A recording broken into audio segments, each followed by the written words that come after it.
need some Lula love, Lula love, Lula love. We need some Lula, we need some Lula love, Lula love, Lula love. Give me some Lula love, Lula love, Lula love. Give me some Lula, Lula love, Lula love, Lula love.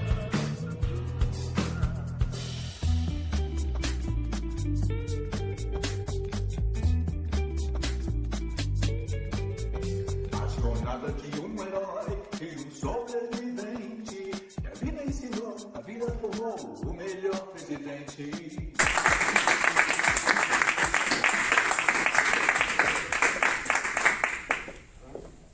Buenas tardes, buenas noches ya, casi 8:30, y vamos a empezar el Lula Day. Sería en solidaridad con el Lula Day, esta tertulia del ser político. Nos vamos a referir a este gran hombre. Yo lo admiro, de verdad. Me parece una persona, además de entrañable, porque ha sufrido una injusticia. Voy a leer brevemente las semblanzas de las personas que nos visitan y que están en esta mesa presidencial. ¿Por qué defender la libertad de Lula da Silva ha sido defender la democracia en Brasil? Lula Day, el Lula Day que se celebra, lo van a decir en esta mesa, por ser el 27 de octubre, el cumpleaños de Lula. Bueno, hoy no es 27, pero en Madrid lo hemos hecho así. Una celebración política y reivindicativa internacional. Con nosotros está Ney Ruth Jorge, o George, no sé, Jorge mejor, agregada consular de la Embajada de Mozambique en España. También Renesella de Mello, coordinadora en Madrid de la campaña por la libertad de Lula, del Comité Internacional Lula Libre, fundadora del Núcleo de Vivencias, Estudios y Luchas del Partido del Trabajo en España y activista por los derechos humanos. También nos acompaña Daniel Gismero Sanz, secretario de Estudios y Cultura de Comisiones Obreras de Madrid. Ha sido vocal de la Comisión Ejecutiva Regional de Comisiones Obreras y representante en los sectores de limpieza pública, construcción y servicios. También ha sido antiguo presidente de la Asociación de Amistad Hispano-Cubana, Bartolomé de las Casas. Y a mi derecha, nuestro amigo Ildefonso Gómez Martínez, abogado y portavoz de la Plataforma contra la Impunidad de los Crímenes del Franquismo, y también muy comprometido con Lula Libre, porque yo te he conocido en campaña también por Lula. Bueno, finalmente Lula ya está en casa, ¿verdad? De todo esto vais a hablar. Bueno, nos queda un representante de Izquierda Unida que está llegando, y cuando llegue pues lo presento. Os dejo la palabra. Me parece que primero va a hablar René. ¿Sí? Adelante, René, gracias. Buenas tardes, muchas gracias a las personas que están aquí. Hoy una tarde con un poco de lluvia, algo de lluvia, también con un puente por el medio. Así que muchísimas gracias por la presencia. También unas buenas tardes y gracias por los que nos están siguiendo desde las redes sociales, a los compatriotas que desde Brasil nos están siguiendo. Ahora en Brasil, como las 3:30 de la tarde, más o menos, nos están siguiendo por las redes sociales. El presidente Lula fue víctima de una campaña persecutoria que nos ha llegado a todos, a toda la nación. No solo ha alcanzado al presidente, sino que a todas las personas y a Brasil. Él se entregó el día 7 de abril de 2018 en el Sindicato de los Metalúrgicos en el ABC São Paulo. Ya había comités Lula Libre en ese momento, pero esos comités eran solamente de parte de los trabajadores. A partir del momento que el presidente fue a la cárcel, entonces empezaron a crearse comités no solo de parte de los trabajadores, sino que de todo el mundo democrático. Estuvo aquí la presidenta Dilma en 2019, en los final de 2019, en marzo de 2019, estuvimos con ella en una reunión y nos pidió que lutase por la libertad del presidente, que estaba en una cárcel solitario, él solito, ahí con un termo, con su fruta, ¿sabes? Con un termo donde cogía su agua fría, solito, y ahí estuvo 580 días, solo. Y ella nos pidió que luchásemos, que fundásemos comités para luchar por la libertad del presidente. Cuando yo salí de esta reunión, pues salí con la convicción de lo que tenía que hacer. Salí de delante del ordenador, que hasta entonces era una militante virtual, que hacía una militancia desde mi ordenador, por las redes sociales. Entonces, pues fundamos el comité para luchar por la libertad del presidente y tuvimos mucho apoyo. Quiero dar, ya lo he agradecido muchísimas veces, pero hoy quiero hacerlo en público. Quiero agradecer a Ildefonso Gómez por todo el apoyo que nos ha dado. Si yo he podido estar en la Puerta del Sol pidiendo firmas durante todo el tiempo, fue gracias al espacio de la plataforma contra la impunidad y los crímenes del franquismo.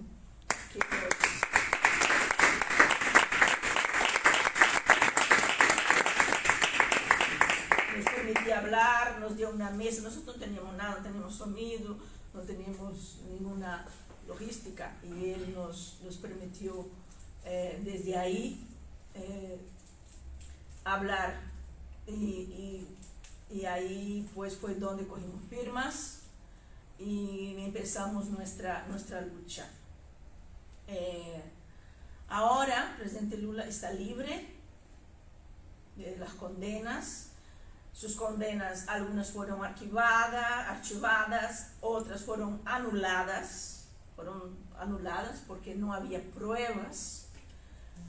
De hecho, hay grabaciones donde se descubrió, no sé si un hacker o algo, descubrió, y gracias a esto pues se descubrió que el juez, el verdugo, hablaba con los fiscales y hablaba así, y daba órdenes de cómo tenía que ser el juicio.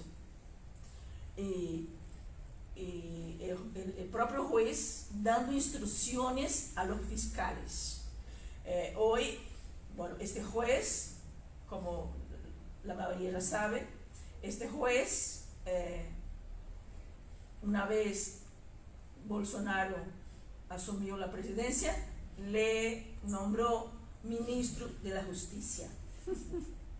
Entonces está claramente ahí, es muy vergonzoso todo esto, ¿no? Luego después no consiguieron seguir juntos porque se creían que iban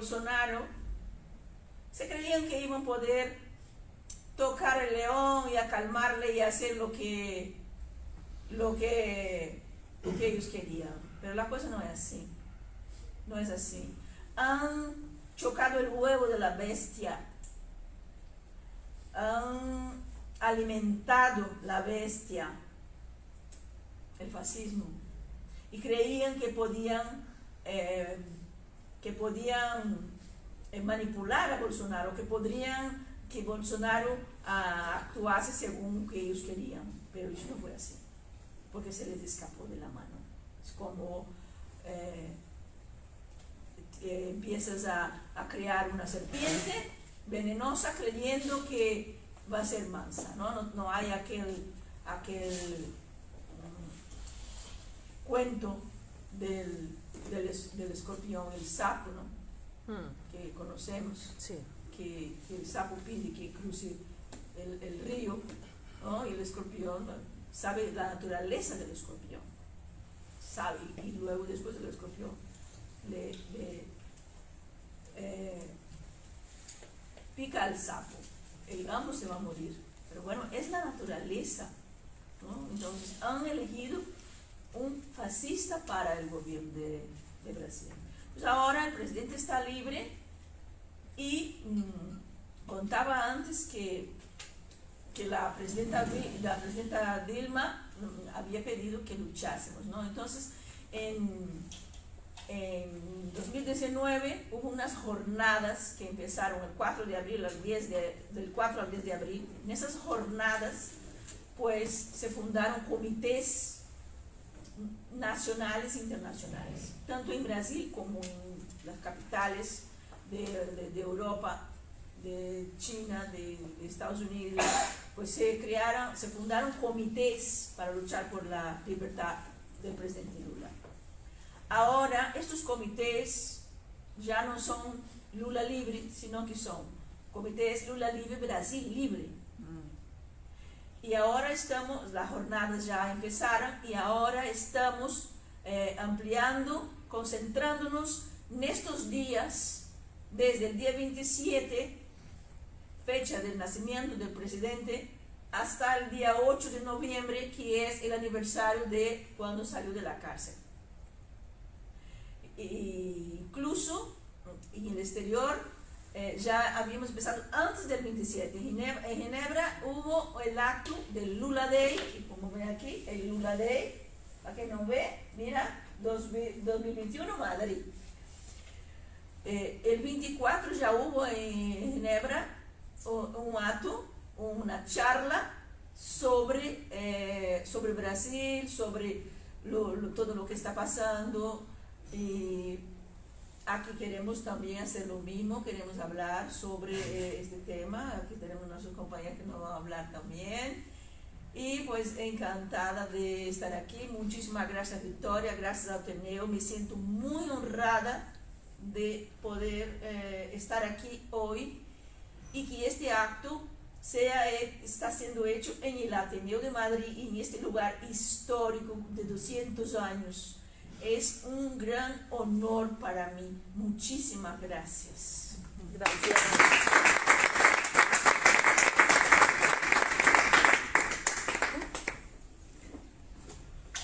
Muy bien, pues buenas noches ya casi. Micro. Perdón. ¿Quieres este? No, es igual. Bien, decía que buenas noches ya casi y buenas tardes a los compañeros y compañeras que nos... ¿No está encendido? Ahora.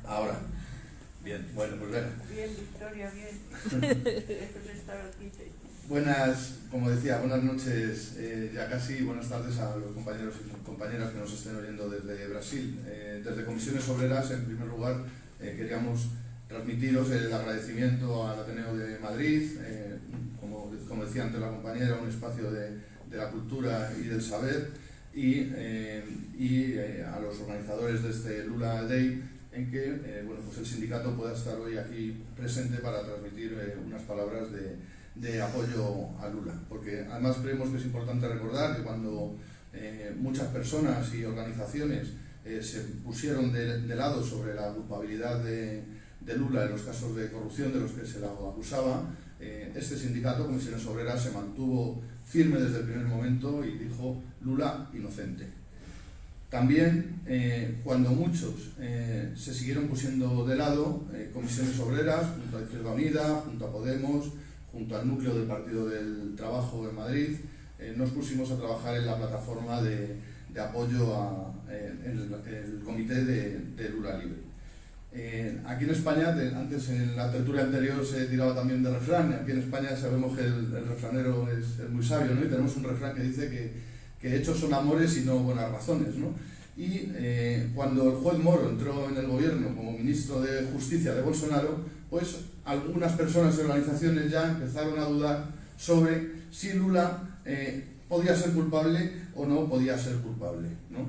Pero sin duda la política de la derecha, la política gobeliana, la política del lawfare ha sembrado ciertas dudas sobre la honorabilidad y honestidad del compañero Lula.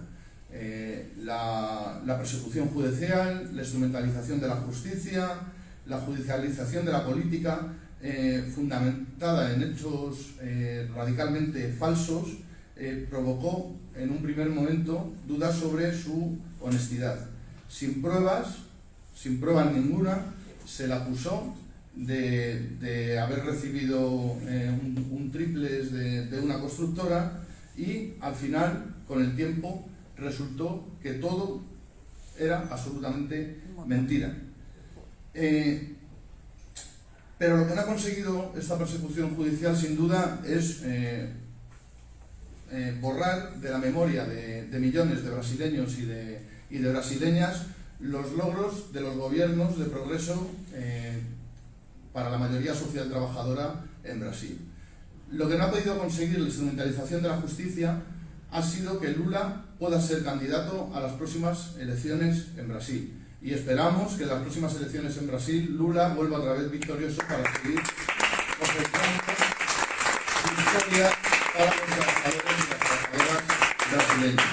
Y hay una cosa que no perdonaron. No perdonaron que un obrero, no perdonaron que un trabajador del metal, que un sindicalista llegara al poder en Brasil, que fuera presidente desde los años 2003 hasta el año 2010 y que estableciera las bases de un proyecto de transformación en Brasil que luego continuó la compañera Dilma Rousseff, que fue también, hay que decirlo, víctima de un golpe de Estado parlamentario gracias a la corrupción o a gran parte de la corrupción que hay en la política en Brasil.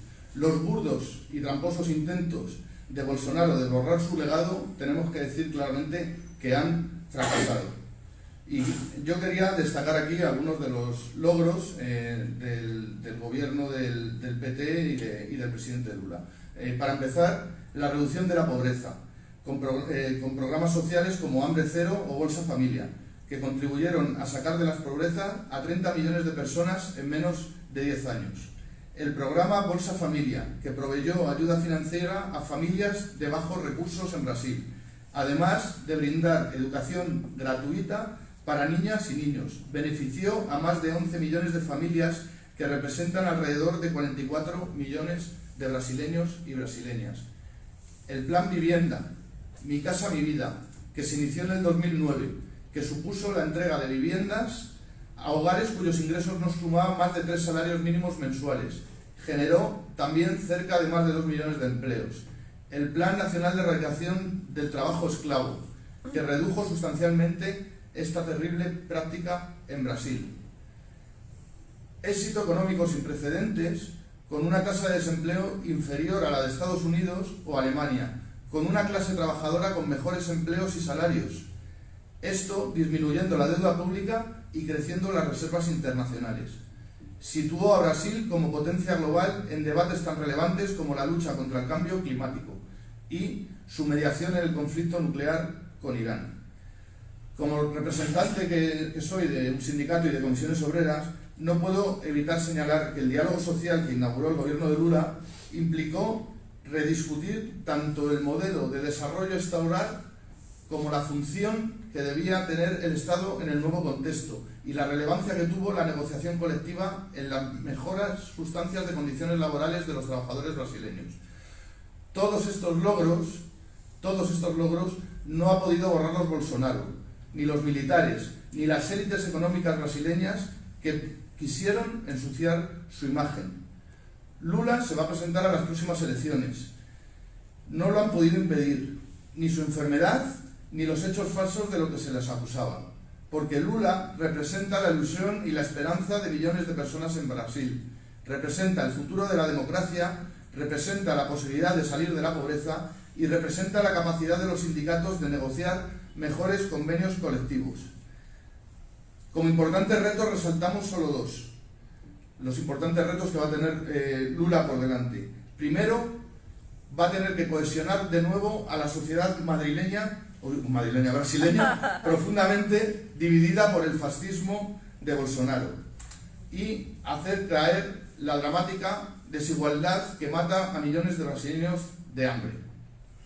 Por esto y más, desde el movimiento sindical internacional, desde las comisiones obreras, hemos respetado a Lula, porque Lula es sin duda uno de los nuestros. Yo voy a terminar ya, pero sí quería terminar porque creo que además pues viene muy bien en contexto con una frase de Lula que hablaba sobre la democracia, porque ya sabemos que para algunos y algunas la democracia, cuando ganan las fuerzas de izquierda, es porque la gente es tonta y no sabe votar. Y entonces ahí es cuando para ellos se tiene que poner fin a la democracia. La democracia para ellos termina cuando las clases populares, los trabajadores y las trabajadoras se organizan y conquistan derechos para ellos mismos. Y Lula decía, la democracia para mí no es una media palabra, es una palabra completa. Algunos entienden por democracia apenas el derecho del pueblo a gritar que tiene hambre. Yo entiendo por democracia no solo el derecho de gritar contra el hambre, sino el derecho de comer. Esta es la diferencia fundamental. Democracia, para mí, es permitir el derecho de adquirir conquistas y no solo el derecho a la protesta. Muchas gracias. Gracias.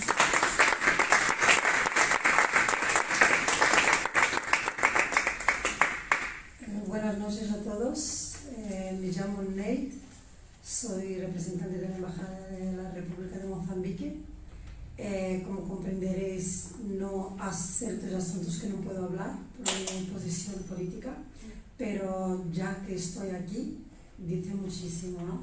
Supongo que somos todos mínimamente inteligentes, sabemos que hay cosas que desde mi posición no puedo tocar. Bueno, yo quería destacar, primero agradecer. Lula fue el único presidente que fue a África a pedir perdón por la esclavitud que fue sometida al pueblo africano. Eso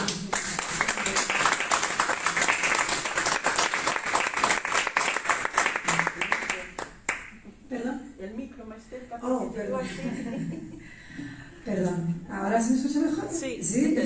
Y más cómoda también. También, sí.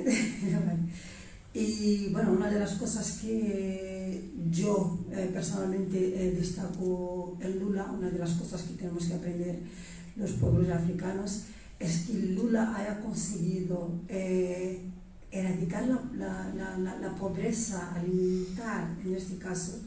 En Brasil, los brasileños tenían una reflexión, creo que de una alimentación al día, y ha conseguido una alimentación que hicieran 3 reflexiones al día. Mozambique ahora mismo está pasando por unos momentos muy complicados, principalmente por la guerra que tenemos en el norte del país.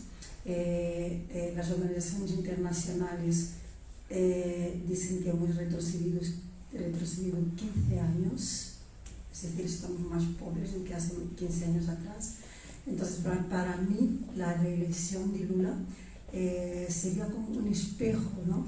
Para que aprendamos, veamos desde su experiencia cómo podemos erradicar la pobreza en Mozambique, que ha crecido de forma exponencial, y principalmente la pobreza infantil. Destacar también que la justicia no puede tener colores. Creo que como seres humanos deberíamos de saber que la justicia no puede tener colores políticos. La justicia tiene que ser justicia, y a Lula, pese a todo lo que han hecho, hemos conseguido que se le hiciera justicia. Así que viva Lula y viva su reelección para de aquí a los próximos años. Muchísimas gracias.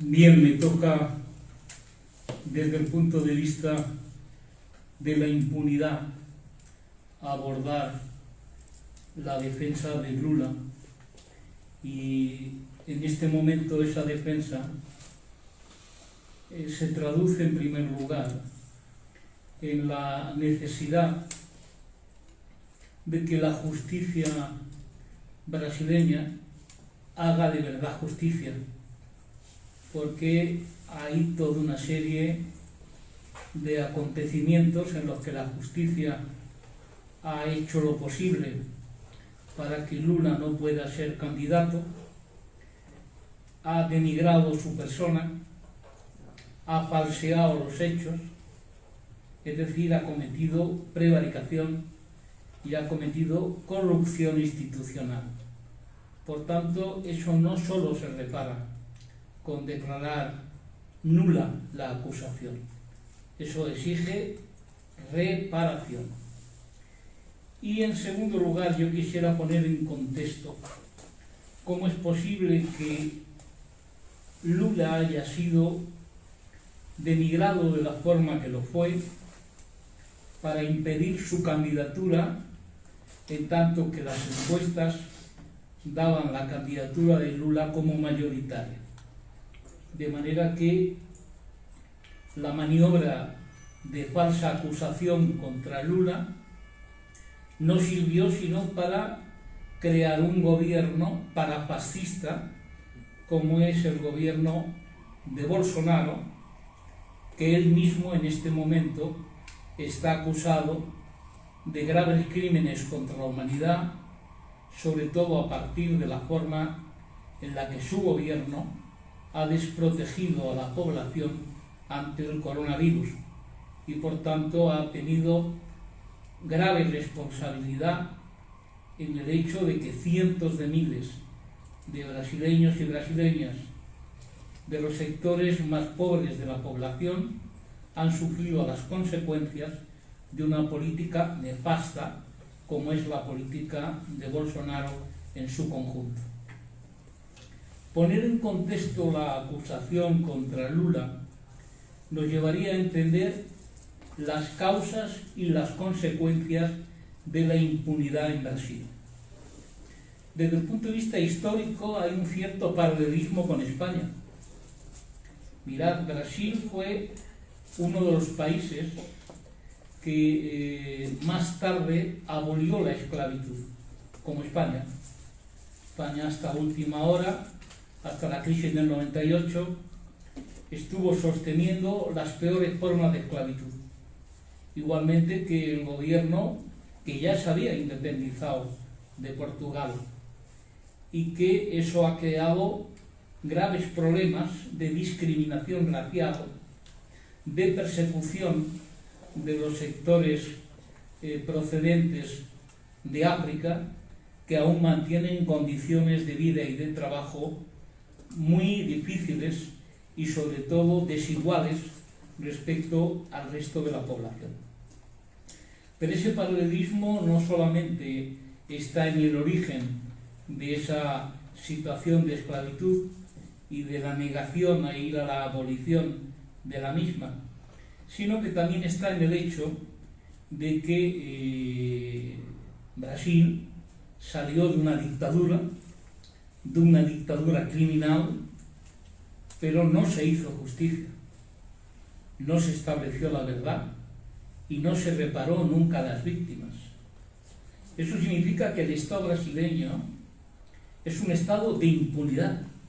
No hablamos solo del gobierno, hablamos del Estado. Por ejemplo, las encuestas de opinión que recientemente he podido conocer acerca de cuál es la posición de la mayoría social acerca de la justicia brasileña, el 80% de la población dice que la justicia brasileña no es justicia. Muy parecido a España. Acabamos de ver cómo se expulsa al compañero Alberto Rodríguez, diputado de Podemos, por una decisión judicial que para nada le suspendía su acta de diputado, pero que sin embargo la corrupción política en España, la corrupción política entre el Tribunal Supremo y la misma presidenta de Cortes, ha llevado a una suspensión que es contraria a derecho y que seguramente se va a ganar en el procedimiento que se ha instado a partir de ese momento. Mirad, yo he conocido a lo largo de mi vida militante varios casos de lucha contra la impunidad en Brasil. Para mí la campaña Lula Libre no fue la primera. Mirad, en 1988 grupos de latifundistas armados asesinaron a un recolector de caucho, que era el que encabezaba el movimiento de los llamados chiringueiros, los que abren el árbol, rajan el árbol para obtener el látex del caucho. El compañero Chico Mendes. Y hicimos una campaña internacional por Chico Mendes contra sus asesinos y recogimos dinero de manera que permitimos enviarles una emisora para que los chiringueiros pudieran avisarse unos a otros cuando venían las bandas de latifundistas y pudieran hacer lo que ellos llamaban el empate. El empate es que cuando se presentaban a destruir la selva, se pudieran presentar los pueblos originarios a hacer frente a los latifundistas. Y para eso necesitaban avisarse. Y para avisarse necesitaban una emisora. Nosotros promovimos esa emisora para los compañeros que encabezaba Chico Mendes. En el año 1993 se realiza una grave matanza de jóvenes frente a la iglesia de la Candelaria, en Río de Janeiro. Se convierte en un escándalo internacional y una comisión internacional de abogados intervenimos en el caso acusando a las autoridades militares y policiales de graves crímenes contra la humanidad. No encontramos ningún apoyo en ninguna organización brasileña. En el año 1994 se desarrolla una grave crisis de corrupción en la Comisión de Presupuestos de la Cámara y exactamente igual intervenimos y procedimos para que fueran imputados todos los responsables del saqueo económico que habían realizado. La justicia brasileña se negó. Procedimos ante la justicia internacional y también se negó.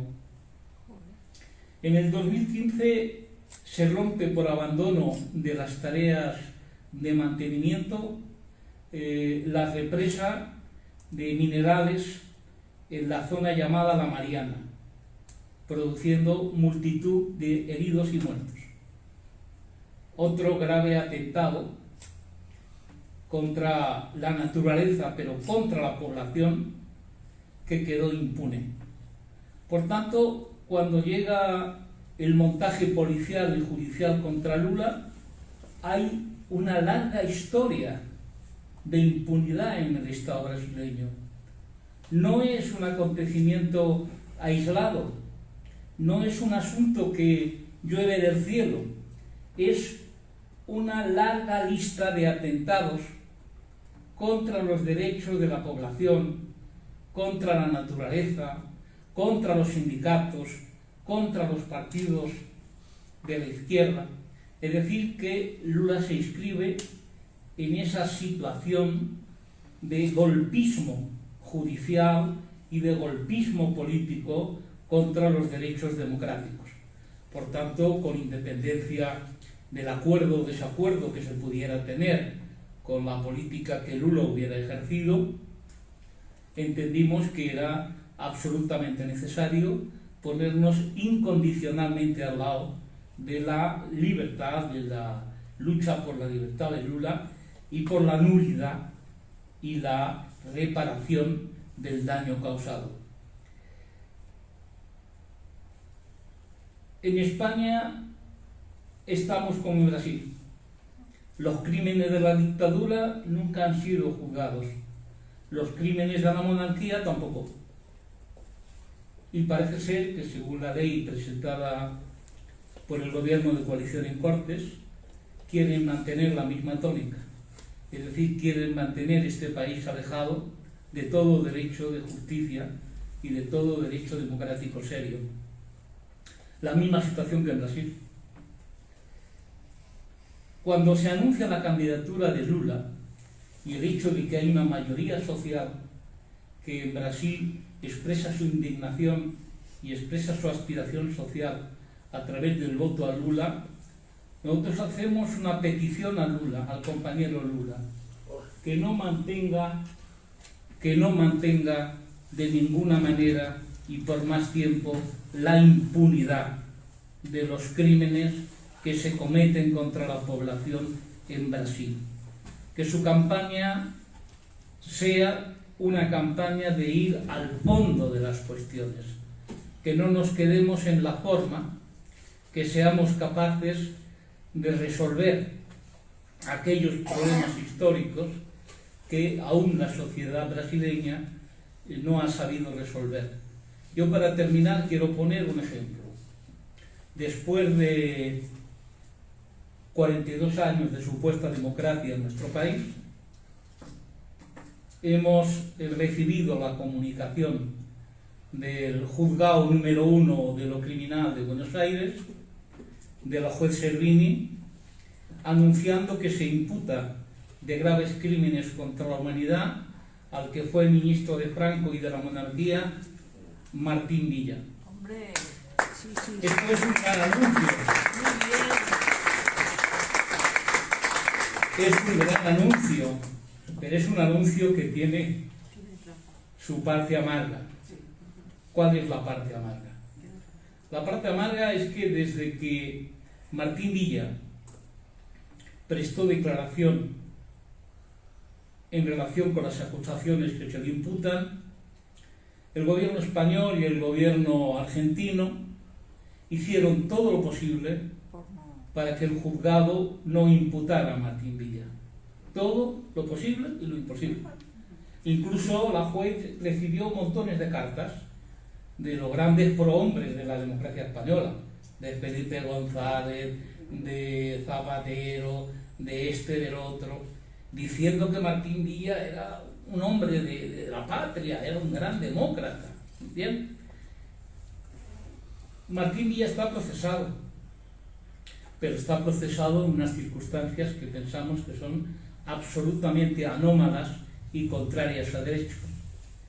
Y es que el juzgado, la juez, ha hecho un acuerdo con él para que no sea detenido, no sea extraditado. Entonces no entendemos nada.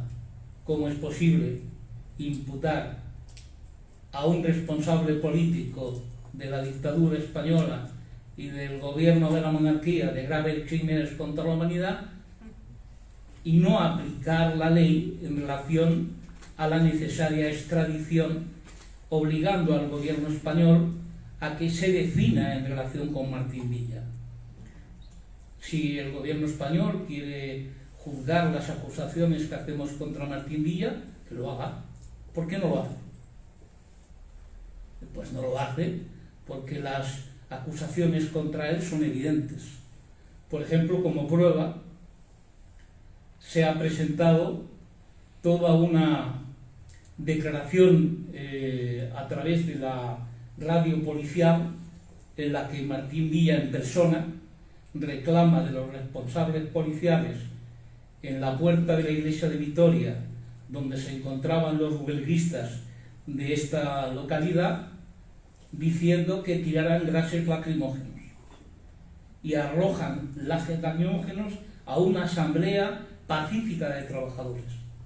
Y cuando los trabajadores huyen de esos gases lacrimógenos, son acribillados por la policía, produciendo 5 asesinatos y 100 y pico heridos, muchos de ellos de bala. Nosotros estamos empeñados en que se acabe la impunidad. Y si empezamos por Martín Villa, mejor que mejor. Y reclamamos de los compañeros brasileños y en particular del compañero Lula que su mayoría social para convertirse en gobierno político lo sea también para la verdad, la justicia y la reparación, y nunca para la impunidad. Nada más.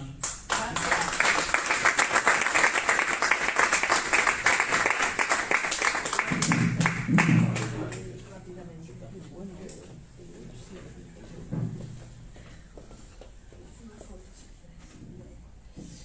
Bueno, pues ha llegado al fin, y es que Madrid pues está colapsada. Nos ha llegado nuestro amigo Fran Pérez, responsable federal de Derechos Humanos y Cooperación y de Política Internacional de Izquierda Unida. Muchas gracias, bienvenido. Y gracias. Puedes hablar de Lula todo lo que quieras. Bueno, queridos amigos, disculpad un poco el retraso porque aquí he quedado atrapado en un taxi rodeado de Halloween y como este Ayuntamiento de Madrid no debe tener otra cosa que hacer, pues ha paralizado ahí en el Ayuntamiento la circulación, ¿no? O sea, es una cosa sorprendente porque estaban preocupadísimos por cómo estaba todo el plan aquel, ¿os acordáis, no? De peatonalización del centro y de la Gran Vía recuperada para los vecinos, y ahora pues digamos que por un populismo barato hacen esas cosas, ¿no? Así que disculpad, y empiezo un poco hablando de Lula. Yo creo que en este Lula Day, ¿no? Que yo creo que es un acierto el que exista, el que se haya decidido ese día, porque Lula, a pesar de tener 75 años, creo que tiene, o por ahí, si se quita alguno mejor, ¿no? Sí, 76. pero en definitiva, yo creo que Lula es un caso sorprendente de animal político, ¿no? Porque realmente con esa edad ya uno tiene ganas de escribir sus memorias, ¿no? Pero Lula es un gran luchador, es un gran batallador, ¿no? Es un hombre de la clase trabajadora, un hombre del pueblo, que ahora se olvida, que a veces se olvida, ¿no? Cuando uno ha gobernado 8 años, porque él gobernó entre el 2003 y el 2011, se olvida que Lula era un obrero metalúrgico, que era un hombre de la clase más humilde de Brasil, no una clase, digamos, trabajadora, sino de la clase humilde, pobre, ¿no? Pero era un hombre, era un alumno ya de niño brillante, que tuvo que abandonar la escuela pues por necesidades económicas de la familia, ¿no? Pero que sin embargo, donde fue trabajando, y empezó creo que en una fábrica de tornillos, o sea, es un hombre que va tomando conciencia de clase, va tomando conciencia social, y se va implicando en la lucha sindical primero y luego en la lucha política, ¿no? Contra la dictadura. Y realmente Lula se convierte en un símbolo de la lucha obrera en Brasil, y después de la lucha antidictadura, porque él hizo digamos, él no solo con los obreros, con el pueblo brasilero, impulsó las mayores huelgas contra la dictadura, que realmente la dejaron muy, muy dañada, ¿no? Y muy en declive ya, digamos, ¿no? Entonces, Lula es mucho más que un presidente del PT que gobernó y que ahora está procesado, que lo procesaron. Es un símbolo de la clase trabajadora, es un símbolo de la izquierda, ¿no? Brasilera. Y además, en su gestión, yo creo que casi todo fue positivo. Obviamente, nadie es perfecto y él cometería errores y demás, pero yo creo que casi todo es positivo. Bueno, el tema de por qué hay que apoyar a Lula ahora, porque realmente Lula todavía hoy no está acabado políticamente, lo que decía al principio, ¿no? Es un hombre que es un líder natural, es un hombre que la gente lo quiere, es un hombre popular, no populista, que es distinto, ¿no? Popular. Y es un hombre que ha demostrado que en el gobierno gobernó para la izquierda, gobernó para la clase trabajadora y para la mayoría social de Brasil. Y yo creo que hoy volvería a hacer lo mismo. Entonces, lo primero que tenemos que hacer, yo creo que hoy, en el Lula Day, es reivindicar a Lula, reivindicar su trabajo, su trayectoria vital entera, su compromiso sindical, obrero, de izquierdas, pero también reivindicar su gestión, porque casi todo, como dije antes, fue positivo. Y para hablar 2 minutos de cómo le han ido, digamos, buscando las vueltas, yo creo que después de haber visto en España cómo a un diputado, por el simple hecho de que hay un policía que testifica contra él, le quitan la posibilidad de seguir siendo diputado, habiendo sido votado por el pueblo, cuando la única prueba que hay en contra es un testimonio de un policía, y cuando todas las grabaciones que hemos visto son grabaciones que están a favor de él está con los brazos en alto, él es golpeado y no al revés, bueno, pues eso se llama lawfare, lo llaman los especialistas en derecho lawfare, guerra jurídica, ¿no? Es decir, la derecha, que nunca ha creído mucho en la democracia, porque la democracia ha sido construida por la izquierda, ha sido arrebatado desde la Revolución Francesa a la monarquía, digamos, para conseguir lo que se llama hoy democracia, división de poderes, soberanía popular. Ya hay unos años, llevamos por lo menos como 5 o 6 años, en los que la derecha con el apoyo de Estados Unidos, en América Latina ha ido apoyando lo que se llama lawfare, ¿no? Que es guerra jurídica, es decir, ir buscando montajes judiciales, ir organizando montajes judiciales contra la izquierda, contra los principales líderes de la izquierda, y ahí entra Lula, pero también entra Correa, ¿no? Rafael Correa, que hizo una gestión brillante en Ecuador, que cambió todas las estadísticas a favor de más justicia social, de más equidad, está exiliado en Bélgica, ¿no? Y sin embargo el hombre tiene ahí acusaciones todavía de las que vamos a ver cómo termina y cómo sale. Pero también Evo, cuando se le da el golpe, se le organizan 10 querellas criminales, ¿no? Es decir, que de pronto hoy se ha vuelto súper peligroso ser simplemente un líder de izquierda. O sea, Lula, Correa, Maduro no digamos, ¿no? O sea, tiene ya querellas del propio imperialismo, de los propios Estados Unidos, que lo acusan sin pruebas de ser un narcotraficante, ¿no? Es decir, hay una estrategia que también llega a España y llega a Europa, que es la lawfare, los montajes judiciales contra la izquierda, que vamos a ver mucho más de todo esto, que a Lula le pilló el primero, ¿no? El primero. ¿Por qué? Porque eran demasiados años, 8 años de PT en Brasil. Primero Lula, con una gestión bastante brillante, reconocida internacionalmente. Si buscáis simplemente en Wikipedia, yo recuerdo que hace un par de años, buscando en Wikipedia la trayectoria de Lula para buscar un dato, de pronto vi todos los premios internacionales que tiene Lula, es impresionante. Es doctor honoris causa, no sé por cuántas universidades, un obrero metalúrgico.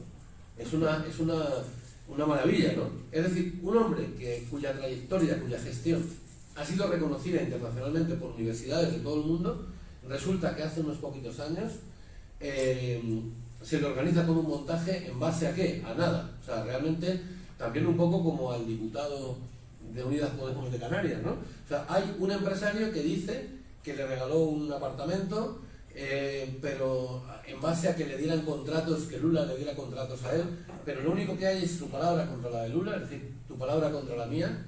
No hay ninguna foto de Lula en el apartamento, no hay ningún contrato de Lula firmando, digamos, la recepción o la compra de ese apartamento, y sin embargo se le empluma, se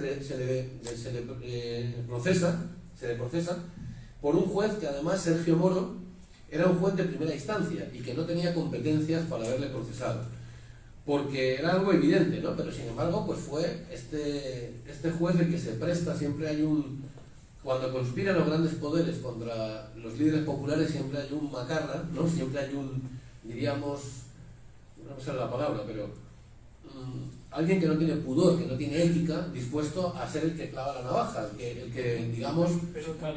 Sí, un sicario, es la palabra un poco que buscaba, ¿no? Entonces, este Sergio Moro, luego, como sabéis todos, fue bien pagado. Sergio Moro, que era un juez de primera instancia, creo que de Curitiba y tal, o sea, no tenía competencias para haber juzgado a Lula, que había sido presidente, lo tenía que haber juzgado la Corte Suprema en todo caso, ¿no? Bueno, pues el tipo condena a Lula por eso, por un testimonio de un empresario, es decir, con muy poca base, con el objetivo político de impedir que Lula se presentara de nuevo a las elecciones, ¿no? Porque efectivamente, si Dilma Rousseff, la continuadora de la gestión de Lula, le habían organizado un golpe parlamentario, pero un golpe, ¿no? Y además ilegal también, el relevo natural era Lula. Era muy difícil encontrar a alguien que, digamos, tuviera ese liderazgo, esa fortaleza, ¿no? Y esa gestión demostrada. Lula quería presentarse a las elecciones, el objetivo cuál es: vamos a buscar la vuelta, vamos a cargárnoslo, y este Sergio Moro se presta. Son tan torpes los de la ultraderecha que luego llega Bolsonaro, digamos, Lula estaba en cabeza en todas las encuestas, o sea, él hubiera ganado las elecciones. Entonces, claro, el objetivo principal era él, había que cargárselo, había que apartarlo, aunque fuera temporalmente, de la lucha electoral, ¿no? Se le quitan sus derechos políticos, que eso fue también un escándalo, y bueno, no se le deja presentarse, y por tanto, pues el hombre creo que estuvo 580 días en prisión, es decir, casi, no sé si 1 año y medio, en fin, yo las matemáticas nunca fue mucho lo mío, pero sí, al menos 1 año y medio encarcelado por este simple hecho, con el objetivo de que Bolsonaro se presentara frente a otro candidato del PT y que tuviera más opciones de ganar. Y esa es la historia. Luego llega un candidato de ultraderecha que ha metido a Brasil, o ha sometido a Brasil a una gestión nefasta, ¿no? Y todos sabemos los problemas: persecución de los indígenas, deforestación, pérdida de derechos de la clase trabajadora, pérdida de derechos civiles, todo lo que sabéis, ¿no? Y ¿qué es lo que pasa ahora? Bueno, que de pronto la Corte Suprema después saca a Lula de la cárcel, le exculpa, queda en libertad. Ahora estamos en una situación en la que él va a recuperar sus derechos políticos, lo más probable. Por eso hay que apoyarlo, y es bueno que se hagan actos desde Madrid, desde todos los lugares del mundo para apoyar a Lula, porque realmente es la esperanza de Brasil. Brasil no es cualquier país, ¿no? Brasil no tiene el tamaño de las Islas Canarias ni de Haití. Brasil es medio continente latinoamericano, ¿no? Entonces es muy importante porque es como si fueran 15 países, ¿no? Es decir, Brasil son muchísimos. Me parece que a Lula le votaron 52 millones de personas la primera vez. Aquí decimos, bueno, ganó el PSOE con X millones, bueno, pero no es lo mismo que en Brasil 52 millones de personas que te votaron, ¿no? Bueno, pues ojalá pueda presentarse en el 2022 Lula a las presidenciales. Yo creo que es posible. La derecha puede hacer todo tipo de juego sucio, por eso es muy importante que seamos solidarios, que apoyemos a Lula. Y yo quería recordar, para terminar, algunas cosas de Lula, pero muy rápidamente, ¿no? O sea, de la gestión que él hizo. Por ejemplo, el PIB se triplicó por 3 veces. El capitalismo siempre dice que ellos son los que el Producto Interior Bruto, el capitalismo consigue desarrollar la economía. No. Gobernó un socialista, gobernó un izquierdista y se triplicó el PIB. Pero no solo se triplicó el PIB, es que tú coges cualquier índice de Naciones Unidas, de la CEPAL, de la FAO, de los organismos de Naciones Unidas, y te demuestran que la gestión de Lula fue una gestión exitosa, ¿no? Que la equidad, que la justicia social se desarrolló. Todo el mundo dice que se sacaron a 30 millones de personas de la pobreza. 30 millones de personas, claro, parece que es la mitad de la población de España, ¿no? Es decir, bueno, ¿y por qué? Porque hubo una gestión, la deforestación bajó. Yo estoy buscando algunos datos. A base de microcréditos, los trabajadores y la clase media mejoraron su situación. Los salarios subieron un 25%, ¿no? Los salarios. El pago de las deudas del FMI, que tenía atrapado a Brasil, se pagaron las deudas. Es decir, que hubo una gestión tan exitosa económicamente que la deuda externa quedó demolida, ¿no? La producción industrial se disparó. Se consiguió llegar a ser la 6ª economía mundial. Y los programas sociales, que son los que benefician siempre a las clases más humildes, pues sin ninguna duda fueron los más exitosos de América Latina en aquel momento. Se dieron títulos de propiedad incluso a las favelas, ¿no? Para que la gente tomara conciencia de que esa era su casa, de que esta es mi casa y por tanto tengo que arreglarla, tenerla bien, darle derecho a la vivienda a la gente que vivía de cualquier manera. Y en educación, bueno, pues se crearon 12 universidades federales, es decir, 12 grandes universidades, además de montones de escuelas, de institutos y de centros de salud y de hospitales. Yo no quiero tampoco aburrirlos, ¿no? Yo creo que la historia de Lula no solo hay que reducirla a la de el presidente Lula, ¿no? Lula era un trabajador, es un hombre que lo dio todo por la clase trabajadora, por su país, y lo que hay que recordar de Lula es toda la trayectoria de un luchador que, como digo, no está acabado, ¿no? Que está todavía en forma, todavía puede dar mucho para la historia de Brasil porque es un hombre incombustible, y todos sabemos que a los 70 años hay gobernantes que dan lo mejor de sí mismos. Así que nada más, desde aquí a apoyar a Lula en el Lula Day. Gracias por haberme invitado, disculpar el retraso una vez más, y desde luego Lula es nuestro. Lula, nosotros nos sentimos parte de la historia de Brasil gracias a Lula, ¿no? Porque cada vez que mirábamos la historia de Brasil, todo era dictadura, represión, neoliberalismo, pobreza, favelas. Eso es lo que se veía aquí, en los periódicos, ¿no?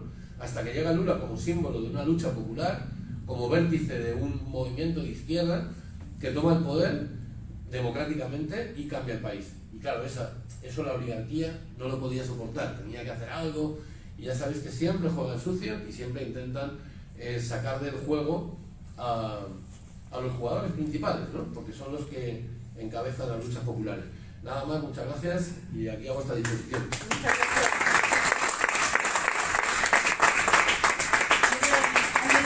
¿Alguna réplica? ¿Avanzar un poquito en algo? ¿Damos la palabra al público? ¿Os parece? Pues manos levantadas. Y si queréis desde aquí con el micro, os Sí. voy dando el micro. Os voy dando el micro. Ana. Y tú ya con este. Bueno, dar las gracias porque siempre aportáis datos, siempre hay algo que notar. Y a mí llegó Fran y dijo lo que yo tenía preparado, que era la comparación sobre todo con los que has citado, Correa, no digamos Maduro y Bolivia. Y esto parece que es que yo lo que quisiera es que la gente no viera que son casos aislados, que es una repetición histórica. y que casualmente, no casualmente, estudiadamente yo creo, contra los líderes que proceden de clase obrera se ensañan aún más. Yo creo que la cuestión de Alberto es por ahí, porque si es una ficción, como vamos, todo hace creer que es una ficción, porque no hay pruebas, son los montajes de la policía franquista que todos hemos vivido, cuando se cargaban a la gente montando una historia. Los que vivimos, a lo mejor es de, qué sé yo, tuvimos suerte, ¿no? Pero entonces esto se repite constante y sistemáticamente por la derecha, que no quiere perder derechos. Y quizás el invento más novedoso que yo veo es que la justicia ahora es como si fuera más, ¿cómo diré? Se juega a un fair play, que parezca pero no sea. Es decir, que todo es una componenda. Lo de Martín Villa lo tenemos, vamos, lo he dejado caer clarísimamente, vamos. Se monta todo lo de Salvini, la abogada argentina, luego para nada. ¿Va a terminar en algo? ¿En qué terminarán todos los juicios de la Gürtel, de la Taula, de los 1000 procesos que tiene abiertos el PP? Que al final condenarán a 4 gatos por ahí, los terciarios, los que hacían de intermediarios, y la cúpula y los verdaderos dirigentes de la mafia pues se quedarán exentos y libres de toda culpa. Y luego dirán, a nosotros nunca nos han condenado por corrupción. Al PSOE sí, por el caso Filesa, que también es una cosa muy curiosa. Ellos siguen repitiendo lo mismo y repitiendo la mentira 1000 veces. Vamos, pues a mí es lo que más me irrita de todo, porque ya sabemos que es su hacer. Su hacer es repetitivo, sistemático, histórico, y en todas las épocas y esto. Y entonces, bueno, pues alguna duda que tenía de datos, yo creo que me la habéis dicho. Bueno, lo de la deforestación, yo insistiría mucho en eso. Lula, en el programa, supongo que este asunto lo lleva un poco, si podéis dar algún dato, alguno, respecto al medio ambiente y la deforestación, porque para mí es que es casi el pulmón del planeta, Brasil. Es que no estamos... bueno, ayer vi un documental de cómo se están cargando a todos los aborígenes de Brasil.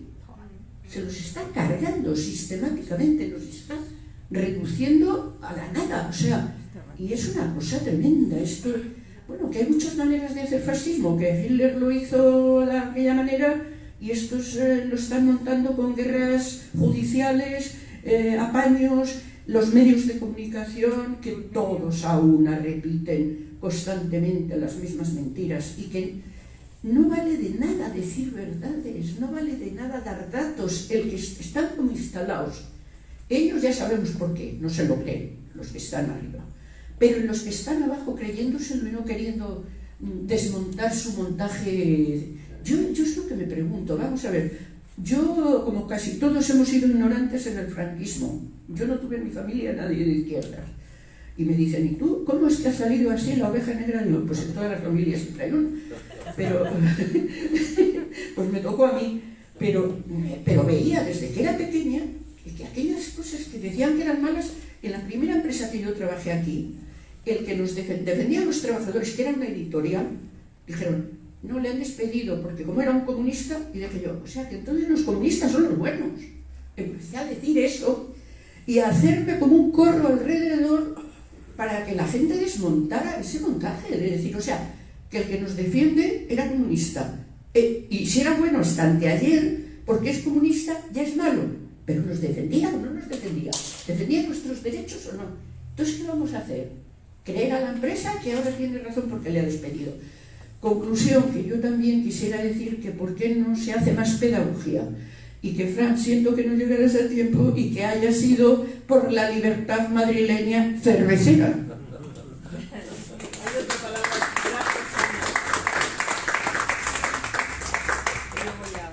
Gracias, buenas noches. Soy de América Latina, soy de Perú y soy de extracción también metalúrgica, obrero metalúrgico. Por allí voy aparejado con Lula y comunista desde muy joven. Y tengo que decir también de que, como decía la compañera, la justicia tiene color en el mundo y en América Latina también, y siempre ha sido el color de la clase dominante, siempre.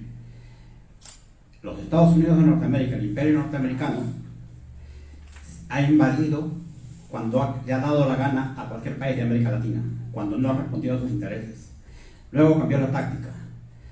Se formó la Escuela de las Américas y preparó a militares de cada país de América Latina para que ellos sean los que dieran los golpes y bañaran de sangre al pueblo latinoamericano. Uruguay, Argentina, Chile, ahí vemos lo último en Bolivia, ¿no? Han habido en todas estas últimas décadas gobiernos progresistas, gobiernos de izquierda, y es la primera vez que se da esta situación en América Latina. Ha sido algo extraordinario. No es la primera vez. En América Latina, en la década del 60-80, ya hubieron gobiernos progresistas y de izquierda más profundos que lo que hay actualmente. Porque hubo Velasco en el Perú, que hizo transformaciones en solo 5 años, más profundas que las que se pueden haber hecho en toda América Latina.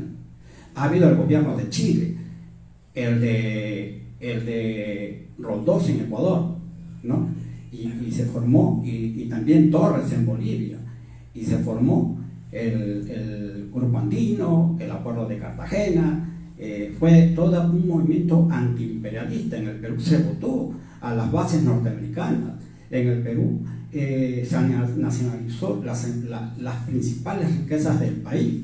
El Perú rompió totalmente con los Estados Unidos, y los Estados Unidos le puso un pimienta, le pimienta Jicarrupe, le pimienta Pérez, y el Perú fue el primer país en América Latina que se abrió al campo socialista. Pero Velasco fue bajado del gobierno, le metieron un balazo en la pierna, Roldós murió de un accidente en helicóptero, Torres murió de un accidente de helicóptero, Allende lo pulverizaron, y así toda esa playa de gobiernos de izquierda desaparecieron.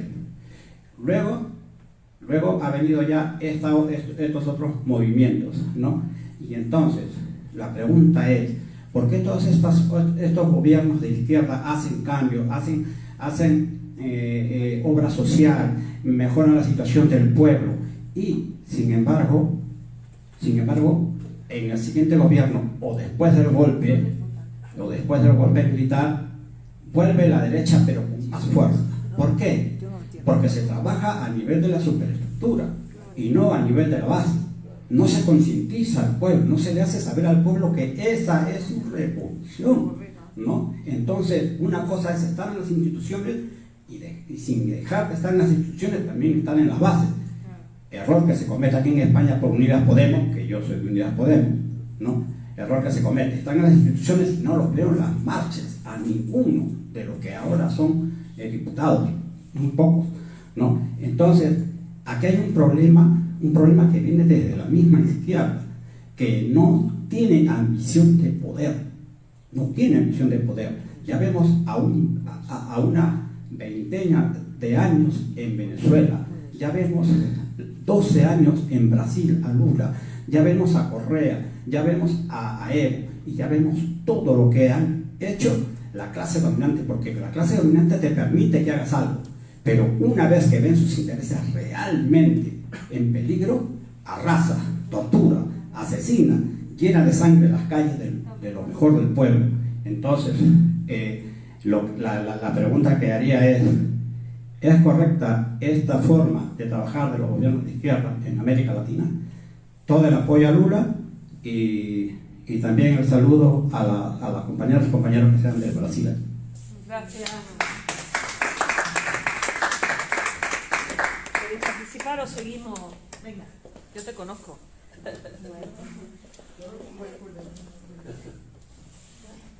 Olá, buenas noches. Mi nombre es Elizabeth Firmino. Eu sou brasileira, eu vivo em Madrid já há muitos anos. E realmente o que passou em Brasil nos ha corrido a todas e todos por surpresa, porque estávamos vivendo um momento de grande desenvolvimento social, cultural, institucional, e veíamos ao repunte do Brasil, não? E nada disso é por acaso. Sabemos muito bem que existem forças políticas mundiais, geopolíticas, e que estamos como que em uma espécie de jogo, e que realmente um país como o Brasil, com o poderio que tem, com as possibilidades que tem, de desarrollarse, porque tiene todas las condiciones para hacerlo. Tiene recursos naturales, tiene mercado interno, tiene capital humano, tiene un montón de cosas, universidades, formaciones, de todo. Entonces, de algún modo, es una amenaza a una institución, ¿no?, que estaba planteada ahí para que no cuadraba. Entonces, algo tenía que hacer con Brasil y Lula ha sido, como se diz, la bola de la vez. Pero ha habido uma surpresa que não haviam contado, que era o seguinte: diziam, Brasil é um gigante adormecido. Muito bem, os brasileiros não são politizados. A los brasileiros les gusta o futebol, o samba, as praias, somos muito hedonistas, mas não são politizados. Mas isso é uma mentira, porque eu sou de uma geração que de adolescente já estava militando para cambiar o destino do país e para que o país volviera a la senda democrática. Eu sou de la geração que marchou por las calles por las derechas. E sim, hemos obtenido e hemos logrado sair de toda a crise econômica que nos generaram os 20 anos de ditadura, porque não salimos em la riqueza, salimos de la miséria, de la pobreza e construímos algo. Pero essas pessoas que teoricamente não eram politizadas, sim, eram politizadas. Lo único é que cuidavam de outros interesses, pero a partir do momento que se ha tocado com o destino do país e todo o que realmente importava, ¿no?, que são as novas gerações, as possibilidades, pues todos se levantaram. Então, eu sou testigo, e René também, de que nós outros brasileiros no mundo todo estamos mobilizados. E estamos mobilizados em todos os países. Em qualquer país onde vai um fascista, como ha ido agora Bolsonaro, o que vai receber ali é o que está recebendo. É estrume. Estrume é mierda, ¿vale? Para os que não sabem. Estou falando já em portunhol. Pois sim. Porque nós estamos fora do país, mas sim sabemos o que passa. E, además, outra das surpresas, e não digo surpresa, eu digo mais um erro de cálculo, é pensar que se pode fazer isso a Brasil. Pois eu nos digo, não podeis fazer.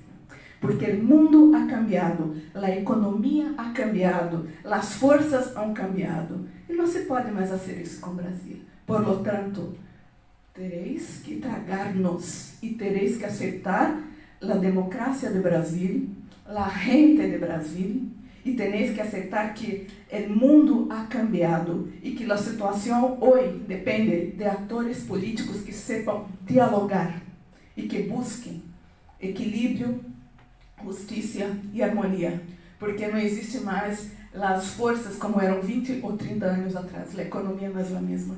Então, as forças han cambiado e o diálogo tem que cambiar, e Brasil é um ator protagonista no diálogo, sobretudo com Lula, porque sem diálogo o mundo em si vai muito mal, e isso nadie pode cambiar. Gracias.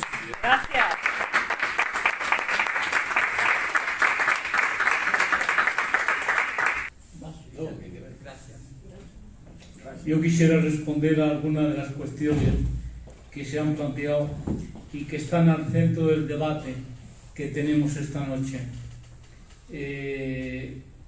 Cuando una formación a la izquierda, apoyada en los trabajadores, apoyada en los pueblos, logra la mayoría, es que está en condiciones de emprender un camino de cambio político.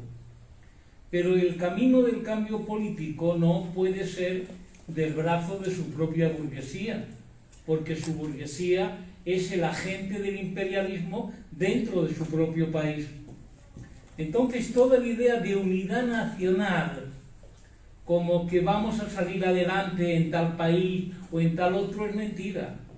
Es mentira, porque en última instancia, quien impone las condiciones del mercado internacional son un puñado de empresas. Es el gobierno de Estados Unidos y poco más. Por ejemplo, las medidas que se pueden haber tomado, que son muy tímidas por otra parte, por el gobierno español. Llegan los señores de las eléctricas, que son los franquistas con todos los privilegios, y joden todo lo que se podía haber hecho, de manera que la inflación la tenemos disparada al 5,5%. Y los monopolios del gasoil, de la gasolina, del gas, ya están en precios que hacen que los salarios y que las pensiones queden devaluadas, queden despreciadas. Significa eso que no hay solución política, y yo creo que en Perú ahora está claro el apoyo al presidente Castillo no puede ser sino en contra de los privilegios de la burguesía peruana, agente del imperialismo norteamericano. Y esa bandera, también en Perú, es la bandera de la lucha contra la impunidad. En Perú hay miles de presos políticos. Hay que resolver la cuestión de los presos políticos y hay que resolver la cuestión de los crímenes cometidos por el ejército y la policía peruana. Manteniendo esos crímenes, la sociedad peruana no podrá avanzar, como no pudo avanzar otras sociedades. El ejemplo crímenes de Sendero Luminoso de la policía y del ejército, en primer lugar, porque vamos a ver una cosa. Aquí en España hemos tenido todo un periodo, llamábamos periodo de plomo, con los atentados de ETA. Nosotros estamos en contra de los atentados de ETA, porque son los atentados de una banda criminal.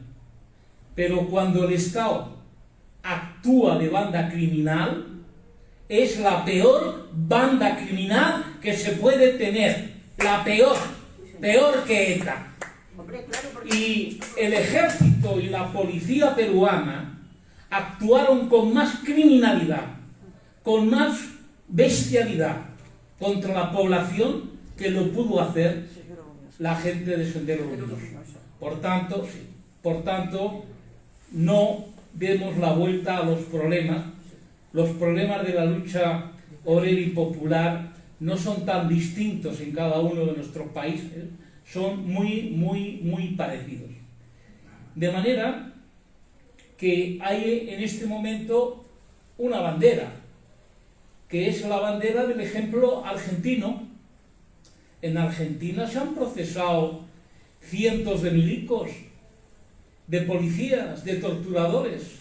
Hasta la Audiencia Nacional Española condenó a un tipo que cuando estábamos haciendo la rueda de interrogatorio, que la hacíamos en el Tribunal número 5 de la Audiencia Nacional con el juez Garzón, nos llega el muy descerebrado y dice: sí, los cogíamos, los emborrachábamos, los drogábamos, los tirábamos.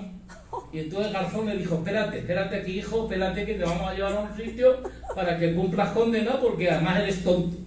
El tío vino a decir, ¿por qué? Porque él venía a España pensando que matar era normal, que no pasaba nada, que en España se podía hacer lo que sí. El tío estaba históricamente bien informado de la historia española, pero estaba muy mal informado porque la Audiencia Nacional había adoptado toda una serie de medidas relativas a la justicia universal, que duró bien poco. A partir de ese momento se echó para atrás, se hizo una contrarreforma de la justicia universal y se impidió la defensa de derechos en relación con la represión y los crímenes internacionales y del franquismo.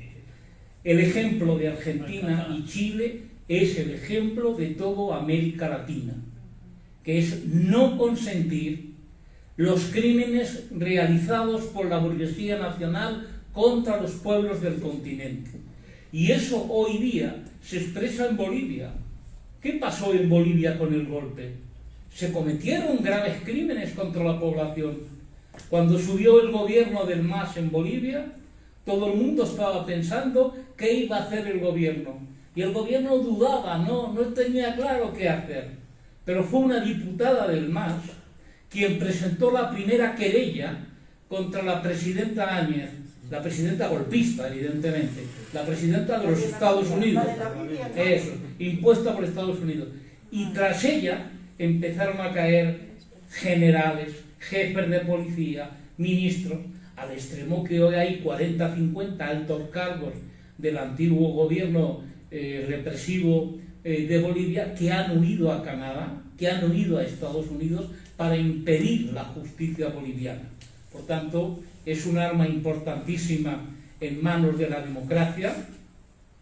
No podemos movernos de espaldas a lo sucedido en Nuremberg y en Tokio contra el nazismo y el fascismo. En Nuremberg y en Tokio se levantó una bandera. Esa bandera es la del derecho internacional. Apliquemos el derecho internacional. Dejémonos de cuentos, dejémonos de historias nacionales, de que aquí vamos a hacerlo así, porque eso no es cierto. Cada vez que se haga concesiones a la derecha, cada vez que se haga concesiones a la burguesía nacional, se está poniendo trabas a la lucha de los trabajadores y de los pueblos. No hay duda, no hay ninguna discusión. Y yo creo que lo que se ha dicho en relación con la proximidad de una campaña electoral, no dudaremos en apoyar incondicionalmente la campaña de Lula por la presidencia, para que exista otro gobierno del Partido de los Trabajadores en Brasil, y a ese partido y a ese presidente Lula le volveremos a reclamar que rompa cualquier lazo, cualquier relación con todo lo que hay de impunidad en Brasil, que se juzgue a los criminales, que se acabe con la posibilidad de que la vida de un trabajador, la vida de un campesino, de un chiringueiro, no vale nada. Vale tanto como cualquier otra vida. Y un partido como el Partido de los Trabajadores y un candidato como Lula no puede consentir la impunidad por segunda o tercera vez, porque el gobierno suyo no movió un dedo para impedir la impunidad, hizo otras muchas cosas que aquí se han dicho y que todos reconocemos, que favorecieron a la población, pero no movió un dedo contra la impunidad. El gobierno de la compañera, ¿cómo se llama? Vilma, exactamente igual. Vilma era una víctima. Víctima fue torturada reiteradamente por los militares brasileños y no hizo nada. Entonces es la hora de que en Brasil también pueda haber verdad, pueda haber justicia y pueda haber reparación. Gracias.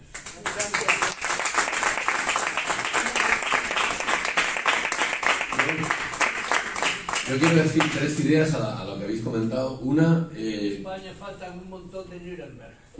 Una es que cuando a veces llegamos a la izquierda al gobierno, que a veces son pocas veces, casi siempre la derecha se apaña para ellos gobernar, es verdad que a veces se dedica uno a la gestión y no a la formación política, a la concientización del pueblo, ¿no? Claro, y yo creo que históricamente ya hay muchos ejemplos de cómo la izquierda puede llegar al poder, desde el minuto uno la derecha pasa a la oposición, empieza a jugar sucio contra la izquierda, y el problema, digo críticamente, ¿no? En muchos procesos históricos se ha dado que a veces la izquierda no llama al pueblo a movilizarse, hay que llamar al pueblo a movilizarse. Es decir, cuando se ha votado en España un gobierno progresista, o en Brasil con Lula, o donde sea, ¿por qué no se moviliza después?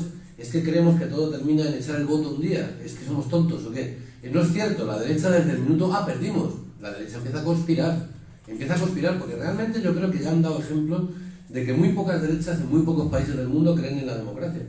Es decir, ellos creen en la democracia mientras ellos son los que la gestionan, mientras que ellos son los amos de la finca, ¿no? La finca es España, gobierna Rajoy, no, entonces sí, guardamos las normas, las reglas del juego, ¿no? Ahora, si gobierna la izquierda, empiezan a conspirar, fijaros en el Poder Judicial español, o sea, el Poder Judicial español parece que está en la ultraderecha, ¿no? Es decir, incluso condenando y desautorizando las medidas del estado de alarma. Es decir, pero oiga usted, en ningún país de Europa, ningún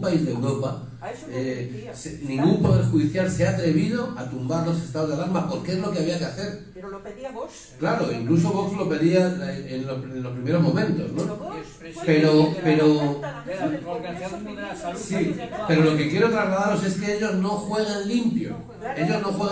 Es decir, se tienen que tragar a Lula un tiempo, se lo tragan. Tendrán que tragarse este gobierno en España, se lo tragan un tiempo. Pero el menor posible, empiezan a conspirar. Y fijaros, antes he dicho el caso simbólico del diputado Alberto Rodríguez, ¿no? Es decir, que parece que es una cosa que no tiene tanta importancia. Cuidado, se ha convertido en un misil contra el gobierno, que provoca divisiones internas. Es decir, Y son mecanismos que ellos emplean. Entonces, ¿cuál es nuestra arma? La movilización. Que nosotros no podemos llamar al pueblo solamente a votar. Solamente a votar, ganamos. Y entonces al día siguiente que el gobierno haga su tarea. No, es que el pueblo tiene que acompañar esa gestión. Ahora mismo, fijaros, es verdad que como ha habido la pandemia, pues es verdad que la sociedad española se ha desmovilizado mucho. Acordaros la última etapa de Rajoy. Con Rajoy estaba todo el mundo en la calle. Había una media en Madrid, y digo solamente en Madrid, seguramente en otras ciudades mucho, pero en Madrid yo recuerdo que había una media de 4 manifestaciones al día, una cosa espectacular, un nivel de movilización tremendo. ¿Y ahora qué pasa? Que llegan los nuestros, van a hacer un programa contra las oligarquías y nos van a dejar, y no tenemos que acompañar, no tenemos que impulsar. Yo creo que hay que movilizar. ¿Y movilizar para qué? Pues por ejemplo, la ley Mordaza, ¿por qué no la estamos pidiendo en la calle? Hay que pedirle al gobierno que quite la ley Mordaza. Es lo que esperamos, porque lo han firmado, y se ha firmado, o lo hemos firmado, ¿no? Pero claro, que el gobierno se siente presionado tampoco está mal, ¿eh? O sea, que se sienta, que el pueblo le reclama que cumpla con su obligación, con lo que firmó, eso está muy bien. Y digo ley Mordaza, o digo reforma laboral, o digo la ley de vivienda, ¿no? Porque ¿quién sí está movilizado? La ultraderecha. En la calle, ¿quién se mueve más ahora? Vox, que eran una banda de neofascistas que jamás hubiéramos pensado que se hubieran atrevido a meterse en Chueca, ¿no? A meterse en Chueca, como hicieron el otro día, con camisas negras, por cierto, porque hasta ahora no lo habían hecho, pero ya se han metido hasta con la estética nazi, digamos, o fascista italiana. Entonces, ellos van poco a poco, pero van ganando espacio social y se van metiendo en los barrios obreros, ¿no? Entonces, vamos a movilizar a los nuestros, vamos a salir a apoyar a Lula en Brasil, porque la batalla con Lula no ha terminado. O sea, a por Lula van a seguir yendo y le buscarán la vuelta. ¿Y qué es lo que puede pagar al Poder Judicial? La gente en la calle. Sacar 1 millón de personas en donde sea, en Brasilia, en Río de Janeiro, y no digan, coño, estos tienen poder, esta gente demuestra poder popular. Y nosotros aquí igual, porque lo de la ultraderecha va creciendo, ¿eh? Entonces habrá un momento en el que no vamos a parar, claro, no vamos a parar al racismo o a la xenofobia o al fascismo quedándonos en nuestra casa y diciendo que malvados son. No lo vamos a parar así. Claro, tenemos que parar apoyando en la calle, demostrando un pulso a esos objetivos que quieren llevar a esta España a una situación de atraso absoluto y de vuelta atrás en la historia. Y en Brasil lo mismo. ¿Cómo está Bolsonaro en Brasil? Si es otro neofascista, ¿no? ¿Cómo hubiéramos pensado que se podía llegar a esas situaciones? Bueno, pues estamos así, porque las crisis económicas crean procesos muy contradictorios y muy complejos.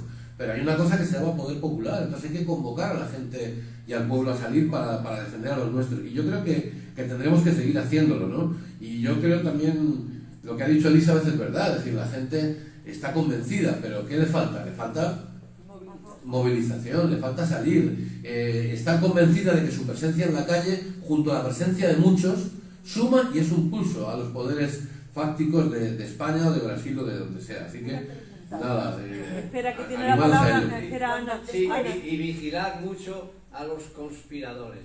Aquí, aquel sueño vilmente asesinado de la Segunda República se conspiró desde el mismísimo 14 de abril de 1933. Al año se dio un golpe de Estado. O sea que la cosa no va de broma. Y esta mañana lloviendo, delante de los leones de la Corte, tengo fotos, ha habido unos carlistas ahí con rosarios en mano, vituperando España, diciendo que esto es la dictadura, que si la eutanasia, o sea, están ahí, con sus boinas. Un fascista es un señor que le van a quitar algo y enseguida se busca un uniforme, y unos correajes para montar el pollo. Eso es el fascismo y el nazismo. Aquí hemos tenido un caudillo, lo peor de lo peor, porque le ayudó un duce, Benito Mussolini, y un Führer, Hitler Mussolini. Y aquí acabó porque le cortaron el grifo, dijeron, porque este de aquí era más muerto, más ración, y no hubiera acabado nunca, hasta que Hitler y Mussolini se acabó ya ni un duro más. A ver, rápido, Ana. Bueno. Yo quiero hacer una pregunta. La conspiración está ahí. Una pregunta. Muy rápido, muy rápido. Nada, que no había más. Agradeceros, me ha encantado, además la argumentación es fantástica y bueno, siempre se coge más conciencia de las cosas, ¿no? De fondo cuando se plantean con tanta claridad pedagógica. Bueno, una cuestión particular, ¿cuál es la enfermedad de Lula? que has comentado tú antes, que no sé si tenía una enfermedad o tal, y sobre todo el tema con Bolsonaro, ¿no? Que es alucinante, el fulano este, y todo lo que está haciendo el Amazonas, una pena y esto. Yo, por un documental que vi en la tele, quería también, en cuanto a las bases sociales o las bases que le votan y tal, salió en el documental un grupo religioso evangelista, o hay alguna historia de un movimiento ahí religioso medio sectario y tal, que tiene a lo mejor una base importante como para... En Brasil. Quería yo... Bueno, ¿Puedo contestar a esa segunda pregunta? Sí, muchas gracias. Venga, Ley. Sí, era un poquito esto, la última pregunta que has hecho. Hay un movimiento religioso en Brasil que es de carácter muy radical, pero que tienen, según creo yo, vamos, según lo que he visto, a ver, tú sabrás, lo sabrás mucho mejor que yo, que son los adventistas, etcétera, que están todo el día metidos con Estados Unidos, todo lo de Estados Unidos es lo bueno, son muy radicales de derechas, y esos apoyan siempre culturalmente todo movimiento de derechas en Brasil. Tú dices que no. Bueno, a Estados Unidos y a Israel. Sí. Sí, tienen El sionismo además, tienen está las detrás. mismas leyes que los judíos extremos, que no comen no solo cerdo, sino tampoco marisco, etcétera, un montón de cosas. No pueden hablar por teléfono ni dar la luz en sábado, etcétera. Es decir, yo lo conozco por amistad con alguien que practica todo esto, y siempre son de derechas extremas, siempre. No sé si... No a la impunidad de Israel. Seguimos, venga. Sí. La mesa rápidamente, 1 minuto cada uno y cerramos. Vale. Tenemos la iglesia protestante histórica. Luego hubo un movimiento llamado movimiento pentecostal, que se refiere al Pentecostés, a la venida del Espíritu Santo, que son iglesias diferentes, son protestantes, pero son una rama de la iglesia protestante, donde trabajan los dones espirituales, que también la iglesia católica tuvo en su momento, pero que ya no tiene. O mejor, dentro de la iglesia católica existe el movimiento carismático que se asemeja a la iglesia pentecostal. Bueno, pero hasta ahí no había habido lo que está viendo ahora. Lo que pasa es que luego en Estados Unidos nace, a partir de los años 80, el neopentecostal. Ya no es el movimiento pentecostal, es el movimiento neopentecostal. Y a través del movimiento neopentecostal forman pastores hablando de la teología de la prosperidad. Nosotros conocemos la teología de la liberación, ¿no? Ahí nace la teología de la prosperidad, que promete el cielo aquí. Predicadores. Sí, es un problema. Entonces, esos predicadores son formados en Estados Unidos. Y a través de la teología de la prosperidad, de este movimiento neopentecostal, por eso cuando yo hice no, es porque tú hablaste de la iglesia adventista, y la iglesia adventista no es una iglesia neopentecostal. Claro que dentro de los adventistas también hay corrientes que nos llaman adventistas renovados, entonces que también van por la línea neopentecostal, que es la teología de la prosperidad. Entonces, no podemos poner todo en el mismo saco, ¿no? Porque cuando hablamos de la iglesia protestante tradicional, pues que en cada país de Europa tiene en Alemania fue Lutero, pues la iglesia luterana, en Suiza la iglesia presbiteriana, luego iglesia metodista. Estas iglesias son las históricas, son las históricas. No tienen nada que ver con estos movimientos neopentecostales. Entonces, la iglesia neopentecostal es un movimiento de las últimas décadas. Y a través de esto, dentro de la iglesia, empiezan esos movimientos. Veo lo que cuando la presidenta golpista de Bolivia entra en el palacio, pone la Biblia. Pone la Biblia. Entonces, son conservadores, por supuesto, son conservadores, como todos los religiosos, cristianos, pues son conservadores. Pero no podemos generalizar. No podemos generalizar. No son los evangelistas. Bueno, y lo digo así porque yo soy protestante, entonces por esto lo puedo decir con conocimiento. Gracias. Gracias, René. ¿Daniel? Sí, bien. No, yo cuando hablaba de la enfermedad no quería decir que ahora estuviese enfermo, sino del cáncer que sabes que he padecido de laringe en el 2011. De laringe el hombre, ¿no? Pero ya está... Claro, sí. Está bien ya. Sí, yo entiendo que sí. No ha salido... Imagínate para hablar... No. Bueno, yo quería decir dos cosas. Yo creo que la izquierda europea está para dar pocas lecciones de qué tiene que hacer la izquierda latinoamericana. Porque además somos desde Europa, además imbuidos por ese eurocentrismo, muy dados a decir lo que tienen que hacer o no tienen que hacer. Yo creo que cada proceso en cada país tiene su momento. Evidentemente, las resistencias de las oligarquías por impedir que los procesos de emancipación nacional de los distintos países de América Latina retrocedan, pero no debemos ser nosotros desde aquí los que les digamos lo que tienen o no tienen que hacer, porque bastantes problemas tenemos nosotros en Europa con un claro avance de la extrema derecha. Fijaros, el otro día, por ejemplo, en la República Checa, por primera vez en la historia, el Partido Comunista, que además era un partido comunista bastante fuerte y con un alto porcentaje de voto, pues se ha quedado fuera del Parlamento. Es decir, no creo que seamos nosotros los que tengamos que dar lecciones a las experiencias de América Latina, como tienen que desarrollar sus modelos y sus procesos de emancipación nacional. Yo creo que muchas veces también nosotros aquí mismo tendemos a minusvalorarnos, porque hay un montón de movilizaciones. Otra cosa es que no sepamos encontrar la forma de unir todo ese tipo de movilizaciones, pero hay diariamente movilizaciones en defensa de la sanidad, en defensa de la educación, en defensa del transporte, en defensa de la cultura. Por ejemplo, el otro día había otra movilización.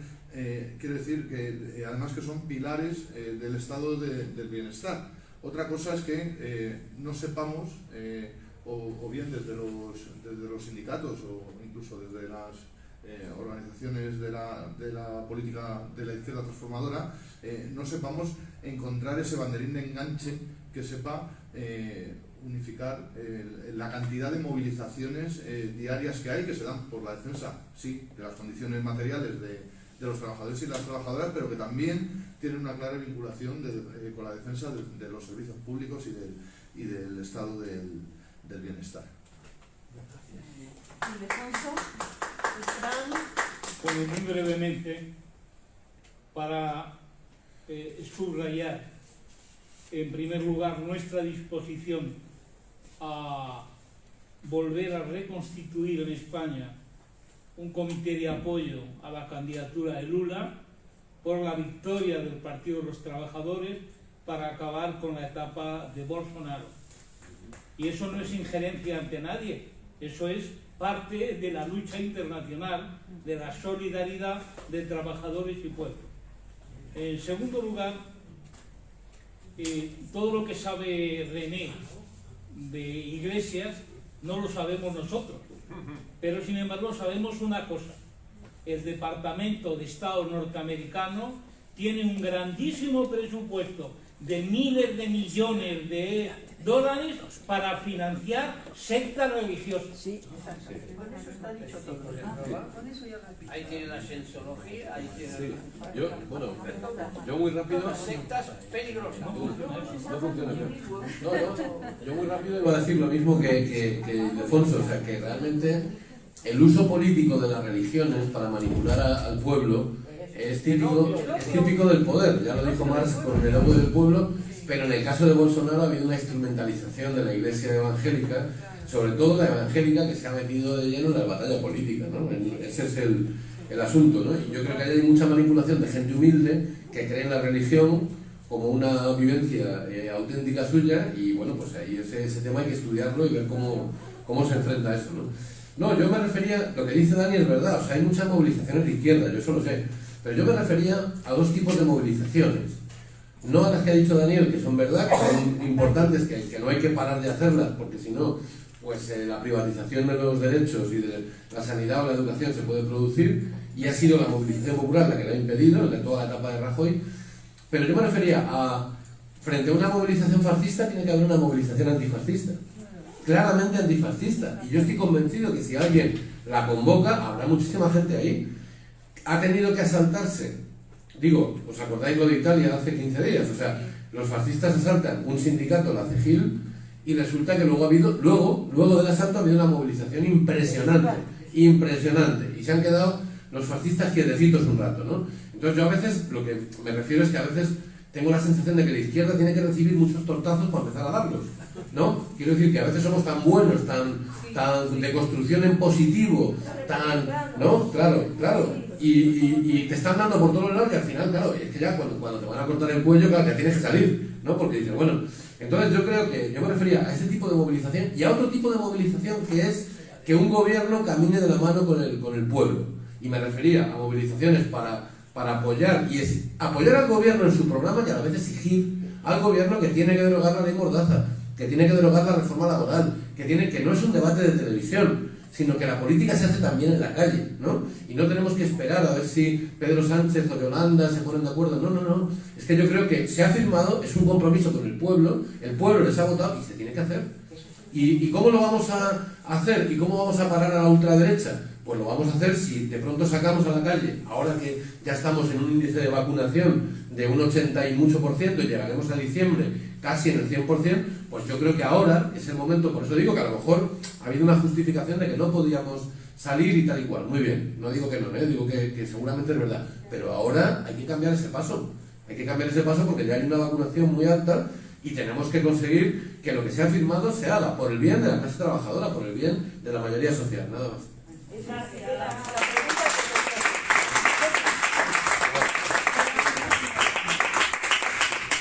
Dentro de 2 semanas más. Muchísimas gracias a todos. Gracias. ¡Viva Lula! ¡Viva Lula!